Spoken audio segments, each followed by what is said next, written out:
कल्पना कीजिए, एक ऐसा क्षण जब सब कुछ शांत हो जाता है, सांस रुक जाती है, शरीर स्थिर हो जाता है और आसपास खड़े लोग रो रहे होते हैं। लेकिन उसी समय एक और यात्रा शुरू होती है, एक ऐसी यात्रा जिसके बारे में हम जीवन भर सोचते तो हैं पर समझ नहीं पाते। गरुड़ पुराण में इसी रहस्य का विस्तार से वर्णन मिलता है। ये केवल मृत्यु की कहानी नहीं है, बल्कि आत्मा की उस यात्रा की कहानी है जो कर्मों के आधार पर तय होती है।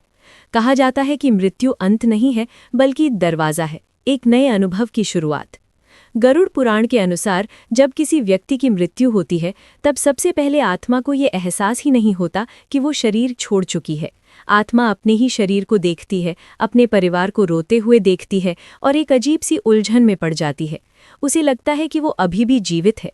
ये अवस्था कुछ समय तक रहती है, जिसे मोह अवस्था कहा गया है। इस दौरान आत्मा अपने जीवन की यादों को दोबारा महसूस करती है। अच्छे कर्म, बुरे कर्म, अधूरे रिश्ते, अधूरे सपने। ये एक ऐसा क्षण होता है जब इंसान को पहली बार अपने कर्मों का असली भार समझ में आता है।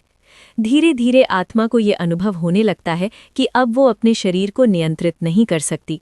उसी समय यमदूतों के आने का वर्णन मिलता है। गरुड़ पुराण में बताया गया है कि यमदूत आत्मा को लेने आते हैं, लेकिन उनका अनुभव हर व्यक्ति के लिए अलग होता है। जिन लोगों ने जीवन में अच्छे कर्म किए होते हैं, उनके लिए ये यात्रा शांत और सहज होती है। लेकिन जिन लोगों ने दूसरों को दुख दिया होता है या अधर्म किया होता है, उनके लिए ये अनुभव भय और पीड़ा से भरा होता है।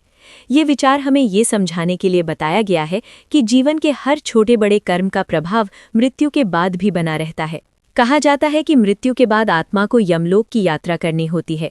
ये यात्रा प्रतीकात्मक रूप से बहुत लंबी और कठिन बताई गई है। इस दौरान आत्मा को अपने कर्मों का परिणाम महसूस होता है। गरुड़ पुराण में वैतरंगी नदी का उल्लेख मिलता है, जिसे पार करना आत्मा के लिए एक परीक्षा जैसा होता है। ये नदी हमारे जीवन के पापों और गलतियों का प्रतीक मानी जाती है। जिन लोगों ने दया, सेवा और सत्य का पालन किया होता है, उनके लिए ये यात्रा आसान हो जाती है। लेकिन जिन्होंने स्वार्थ और हिंसा का रास्ता चुना होता है, उनके लिए ये यात्रा कठिन बताई गई है। यमलोक पहुंचने के बाद आत्मा का सामना यमराज से होता है। यमराज को न्याय का प्रतीक माना गया है, न कठोर न दयालु, बल्कि पूरी तरह निष्पक्ष। वहां आत्मा के सामने उसके जीवन का पूरा लेखा जोखा रखा जाता है। कहा जाता है कि चित्रगुप्त हर व्यक्ति के कर्मों का रिकॉर्ड रखते हैं। ये विचार हमें ये याद दिलाता है कि दुनिया में चाहे कोई देखे या ना देखे, हमारे कर्म कहीं न कहीं दर्ज हो रहे होते हैं। जब आत्मा अपने जीवन के कर्मों को देखती है, तो उसे एहसास होता है कि छोटे छोटे निर्णयों ने उसकी पूरी यात्रा को कैसे प्रभावित किया। कभी किसी की मदद करना, किसी को माफ करना, सच बोलना, ये सब छोटे लगने वाले काम असल में आत्मा के भविष्य को तय करते हैं। उसी तरह घृणा, छल और अहंकार भी आत्मा को भारी बना देते हैं। ये निर्णय का क्षण आत्मा के लिए सबसे महत्वपूर्ण माना जाता है। गरुड़ पुराण में स्वर्ग और नर्क का वर्णन भी मिलता है, लेकिन इन्हें केवल स्थान नहीं बल्कि अनुभव के रूप में समझाया गया है। स्वर्ग उन आत्माओं की अवस्था है जिन्होंने प्रेम, करुणा और सत्य का जीवन जिया। नर्क उन अनुभवों का प्रतीक है जहां आत्मा अपने ही बुरे कर्मों के परिणाम को महसूस करती है। ये विचार हमें डराने के लिए नहीं बल्कि जागरूक करने के लिए बताया गया है, ताकि हम जीवन को अधिक सचेत होकर जी सकें। एक रोचक बात यह भी कही गई है कि मृत्यु के बाद आत्मा तुरंत अगले जन्म में नहीं जाती। उसे एक समय तक अपने कर्मों के प्रभाव को समझने और अनुभव करने का अवसर मिलता है। ये समय आत्मा के लिए सीखने और बदलने का होता है। फिर पुनर्जन्म की प्रक्रिया शुरू होती है, जहां आत्मा अपने पिछले कर्मों के अनुसार नया जीवन प्राप्त करती है। यही कारण है कि भारतीय दर्शन में जीवन को एक निरंतर चक्र माना गया है, जन्म, मृत्यु और पुनर्जन्म का चक्र। गरुड़ पुराण का एक गहरा संदेश ये है कि मृत्यु से डरना नहीं चाहिए बल्कि उसे समझना चाहिए। मृत्यु हमें ये याद दिलाती है कि समय सीमित है और हर क्षण की कीमत है। जब इंसान ये समझ लेता है कि उसके कर्म ही उसकी असली पहचान है, तब उसका जीवन अपने आप बदलने लगता है। वो छोटी छोटी बातों पर क्रोध करना छोड़ देता है, दूसरों के प्रति दया और सम्मान महसूस करने लगता है।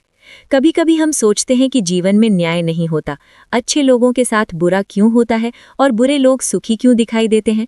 गरुड़ पुराण का दृष्टिकोण ये कहता है कि कर्मों का परिणाम हमेशा तुरंत नहीं मिलता, लेकिन वो कभी खोता भी नहीं है।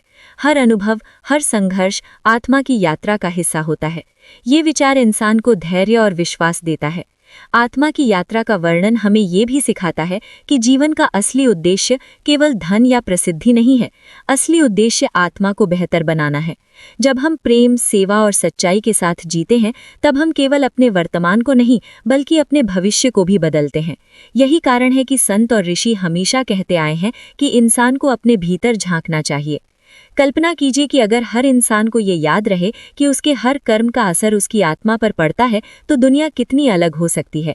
लोग एक दूसरे से अधिक करुणा के साथ पेश आएंगे, ईर्ष्या और घृणा कम हो जाएगी, जीवन में शांति बढ़ जाएगी। यही संदेश गरुड़ पुराण की कथा के पीछे छिपा हुआ है।